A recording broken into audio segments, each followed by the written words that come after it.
یہ فیصلہ میدان جنگ کی تلوار کرے گی. اگر انڈیا نے اللہ نہ کرے پاکستان کے اندر ہو گیا, پھر عالمی طاقتیں آ کے ادھر سیز فائر کروائیں گی کہ پاکستانی علاقے دشمن کے پاس ہی رہ جائیں, جس طرح مقبوضہ کشمیر پہ اس نے قبضہ کر لیا ہے اور دنیا اس کو فیٹ کمپلائی کے طور پر قبول کر چکی ہے.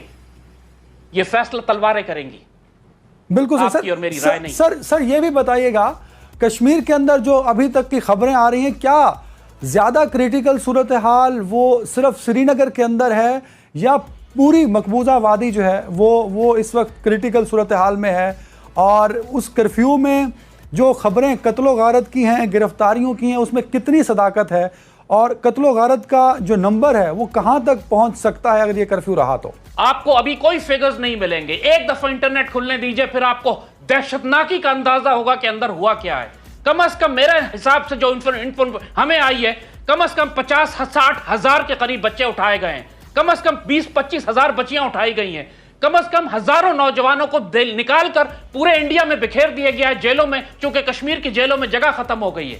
اب جو کچھ ہو رہا ہے وہاں پہ, اس کی ہولناکی کا آپ ابھی اندازہ نہیں کر سکتے. سر جب بھی ہندوستان کی فوج نے بڑا آپریشن کیا ہو, وہ سرچ آپریشن ہو, وہ فائرنگ ہو, وہ آنسو گیس ہو, وہ کرفیو کا عمل ہو, کشمیر کے اندر ریاکشن ضرور آیا ہے, ہندوستانی فوج کا نقصان ضرور ہوا ہے, کشمیری باہر نکلے ہیں.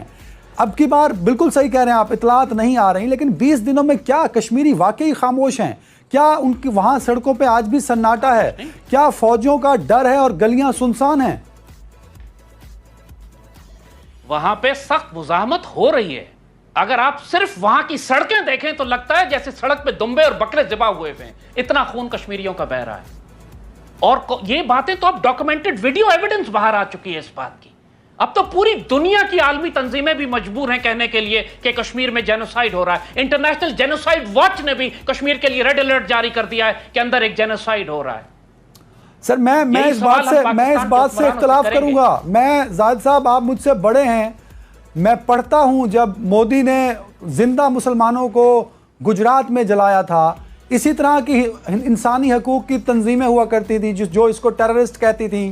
ملکوں نے ویزے دینا بند کر دیا, لیکن مودی کو کچھ نہ ہوا اور وہ وزیر اعلیٰ سے وزیر اعظم ہندوستان بن گیا.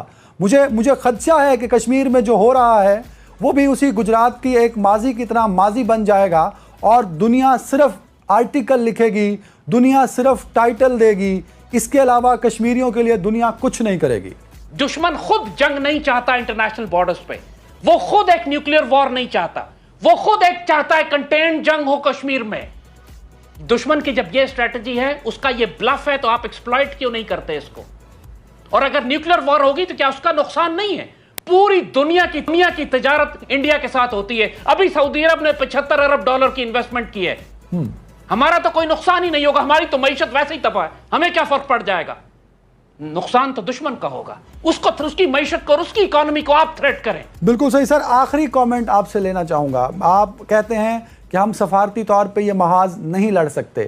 اگر ہم جنگ کی طرف جاتے ہیں, کیا ہم میں اتنی کیپیسٹی ہے کہ ہم اس حالات میں, جب ہماری معاشی حالت آپ نے خود کہا اس بہتر نہیں ہے اور اس سے انکار بھی نہیں ہے, تو اس جانب کیا ہندوستان جیسی بڑی اکانومی, اس کے پاس نمبر زیادہ ہیں, فوج کی تعداد زیادہ ہے, اس کے پاس ایسٹس ہیں, اس کے پاس بھی ایٹامک ویپنز ہیں, کیا ہندوستان مینٹلی پریپیئر نہیں ہے پاکستان کی جانب سے کسی بھی ریاکشن کا؟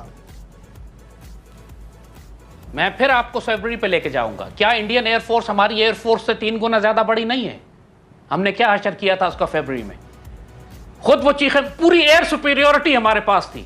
ہم نے اندر جا کے مارا ان کو مقبوضہ کشمیر میں, اس ڈیو ہیڈ کوارٹر کو مارا جہاں پہ جنرل بپن راوت خود بیٹھا ہوا تھا, اس کے بازو میں ہم نے بم گرائے صرف اس کو سگنل دینے کے لیے.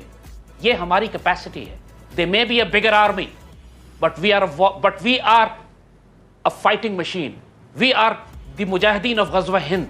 ہماری پاک فوج کے, ہمارے شیروں اور دلیروں کا وہ لاکھوں گنا زیادہ بھی ہم سے ہو جائیں تو مقابلہ نہیں کر سکتے. غزوات میں صرف فوج کا کام نہیں ہے جنگ لڑنا. سر جنگ ہوتی ہے تو سب کو لڑنا ہوتا ہے. اگر خدا نہ خواستہ جنگ ہوئی تو کیا زاہد حامد خود ہتھیار لے کے فوج کے شانہ بشانہ جنگ لڑے گا؟